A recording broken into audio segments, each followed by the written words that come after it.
এরকম থাকতে থাকতে কিছুক্ষণ পরে সেই রাতে আর কুকুরটাকে দেখতে পাওয়া যাচ্ছে না। খাবার কথা জিজ্ঞাসা করেছে, কুকুরটাকে আর দেখতে পাওয়া যায়। 10 জন ভক্তকে পাঠালো, বৈষ্ণব ভক্তকে 10 জনকে পাঠালো, দেখো দেখো কুকুরটা কোথায় আছে, খুঁজে দেখো, দেখো ওকে খেতে দিতে হবে। এমন সময় কেউ তো দেখতে পেল না। মনে আছে নৌকা কিন্তু পার হয়ে পুরীতে ঢুকে গেছে। সবাই 20 পণ বেশি পয়সা দিয়ে শিবানন্দ সেন কুকুরটাকে পারাপার করেছিল। তারপর রাতে খায়নি আর তার সঙ্গে দেখাই নেই। 10 জন বৈষ্ণব ভক্তদেরকে পাঠালো, দেখো দেখো কুকুরটা কোথায় আছে, দেখতে পেল না।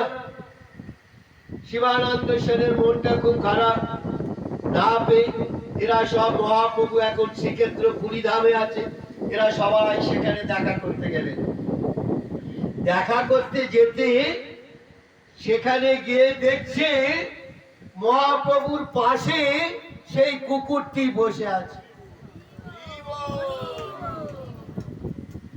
মহাপ্রভুর পাশে সেই রাস্তার নেড়ি কুকুরটি বসে আছে। আর মহাপ্রভু কি করছে, ওই কুকুরটাকে নারকেল নারকেল ছাড়িয়ে ছাড়িয়ে এইরকম করে দিচ্ছে, আর কুকুরটা হা করে খপ খপ করে ডুবে খাচ্ছে। আর সমস্ত ভক্তরা দেখছে, বলছে কি সুন্দর চমৎকার জিনিস।